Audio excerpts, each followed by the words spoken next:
Welcome to this explainer. I'm absolutely thrilled you're joining me today. We're going to be unpacking a highly requested and honestly incredibly exciting topic: navigating cybersecurity degrees, understanding what they actually cost, and mastering the whole study abroad process, specifically if you're starting from Kathmandu and looking out to the rest of the world. Whether you're coming from a management background, a science track, or you just have this deep curiosity for tech, this explainer is designed to give you total clarity. Let's get into it. Okay, so here's our roadmap for today. First, your future in cybersecurity. 2, the BIT versus BSc explained. 3, top university destinations. And 4, the ultimate study abroad checklist. Starting right off with Section 1, your future in cybersecurity. High demand, high reward. So I have a quick question for you to kick things off. Do you want to break into cybersecurity? I mean, it's literally one of the fastest growing, most dynamic tech careers on the planet right now. Every single day, major companies are facing massive digital threats, and they are absolutely desperate for professionals who can build digital walls and defend their data. If you're looking for a career that blends intense problem solving with incredible job security, well, you found it.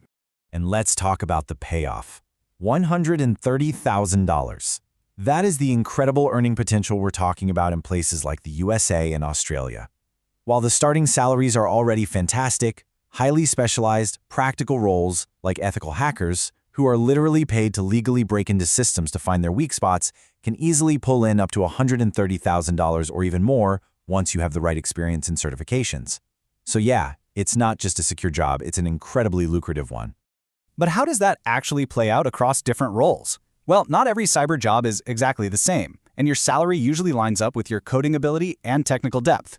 For example, if you become a cybersecurity analyst, monitoring threats and using security tools, you'll need a medium level of coding, and you're looking at an average salary between $85,000 and $110,000. For ethical hackers, the coding requirement jumps to medium high, and the pay follows suit, hitting that $90,000 to $130,000 range. But what if you aren't really a fan of coding? Actually, scratch that. You don't have to be. A forensics assistant role involves recovering data from hacked systems with a very low coding requirement, and you're still commanding an impressive $75,000 to $95,000. There is quite literally a path for every kind of tech learner here. Moving right along to Section 2, BIT versus BSc explained, choosing your academic path. First up, let's talk about the BSIT. That's the Bachelor of Science in Information Technology with Cybersecurity.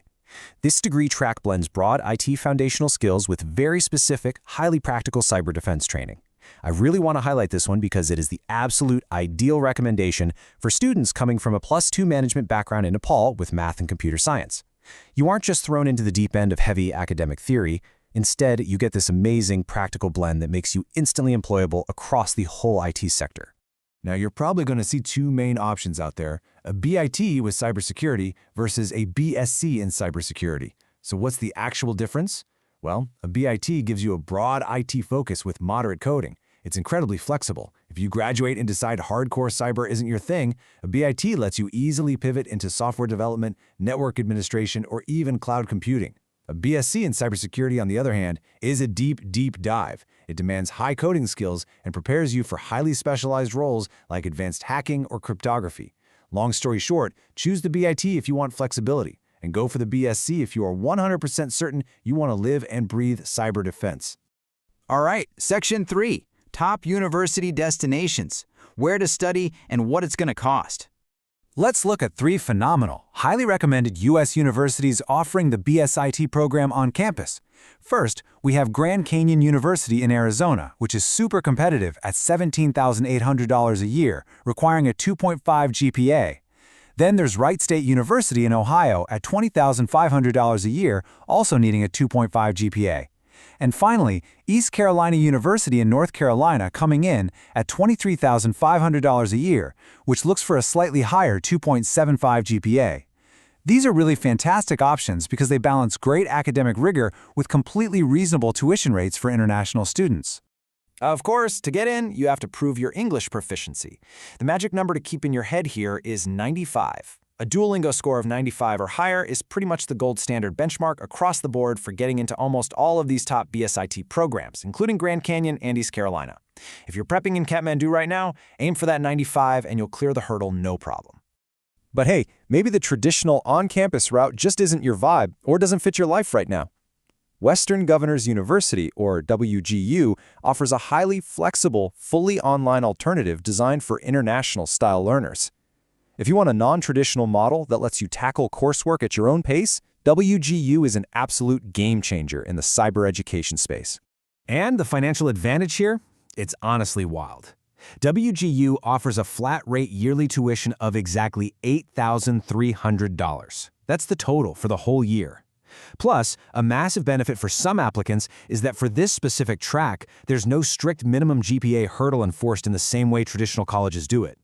It's affordable, it's accessible, and it is totally built for hands-on learners.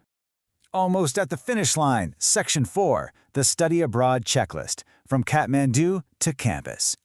Let's be real, navigating the visa process by yourself is tough, which is why tapping into local expertise is absolutely crucial. Here are some of the top-rated consultancies based right in Kathmandu that specialize heavily in US and Australian student visas.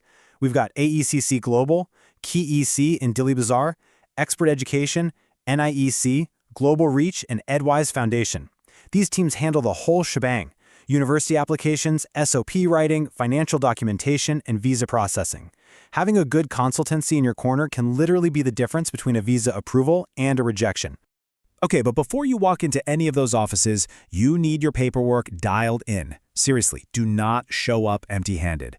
You absolutely must have your +2 transcript and certificate, your SSE or SLC mark sheet and character certificate, a passport that is valid for at least 6 more months, a bank balance certificate proving your family has the funds for tuition and living, and recent passport-sized photos. Put all of this in a neat, organized folder. Trust me, being organized right out of the gate signals to the consultancy that you are a serious, high-quality applicant.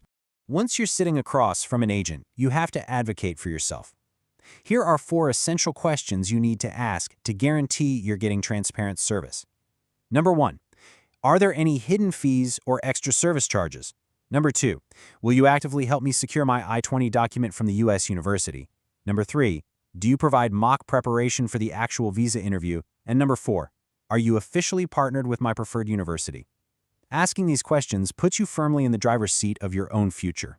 So, we've covered the salaries, the degree differences, the universities, and the exact step-by-step game plan you need to launch from Kathmandu. You have the blueprint in your hands. The demand for cybersecurity experts is only going up, and there's a seat waiting for you.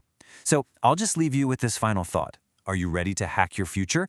Thank you so much for hanging out with me on this explainer. Keep learning, keep pushing forward, and I'll catch you next time.